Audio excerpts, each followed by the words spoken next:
Hello, my name is Alvaro Baeza, and I'm the cinematographer of the film Blood Under the Tree. Today I'm going to ask a question that's very frequently asked. How does my product use or challenge conventions, and how does it represent social groups or issues?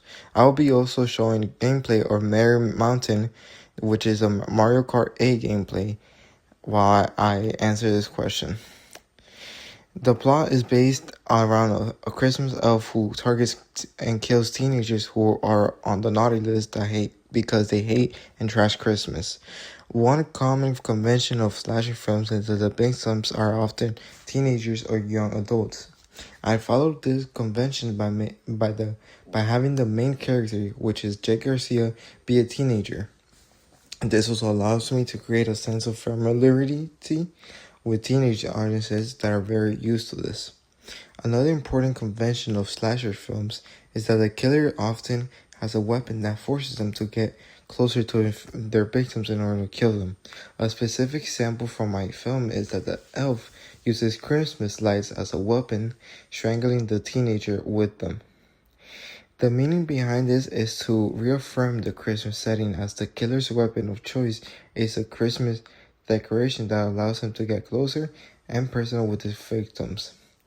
It stays consistent with the common trope of having the slasher use a melee weapon or a weapon that allows them again to get closer to the victims in order to commit the murder.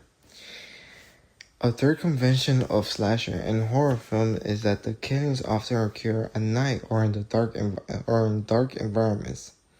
My product challenges this convention by having the main actor, which is Jake Garcia, be killed during the day, early in the morning, while he's going for a jog instead of night. The meaning behind breaking this convention is to show that to the audience that the things can happen anywhere, even in normal or ordinary settings, no matter when, where, or the time, or night or day. It also gives an insight into the slasher, as they do not rely on dark spaces where the people are killed.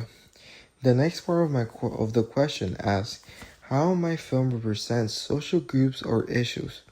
The main social group represented in my film is teenagers, since they're the primary victims that are in horror slasher films. The social issue being represented is teenagers who are on the naughty list and hate Christmas since they trash it. The naughty list is important because it acts as a symbol of judgment. By categorizing the teenagers as bad, the elf is no longer just a killer, but also represents an authority figure who punishes those who trash Christmas. In terms of media language, I use mise-en-scène, camera, sound, and editing to shape the film's representation. The mise-en-scène includes strong Christmas imagery such as the Christmas decorations, the elf costume, and the Christmas lights, which creates the holiday theme. This matters because it highlights the contrast between a joyful holiday setting and a horror genre. Camera and editing also support the slasher style by focusing attention on the elf's smile and the victim's vulnerability. The audience is positioned to see the teenagers as powerless while the elf is presented as dominant. Sound is also important because horror relies on tension. Even though the setting is bright, sound can create fears through silence, sudden noise, or intense moments before the kill happens. My film reinforces the typical slasher stereotype of teenagers being the main victims, as seen with the victim in the opening kill scene being a teenager. This matters because it helps audience recognize the film as a slasher and helps develop future expectations of the film.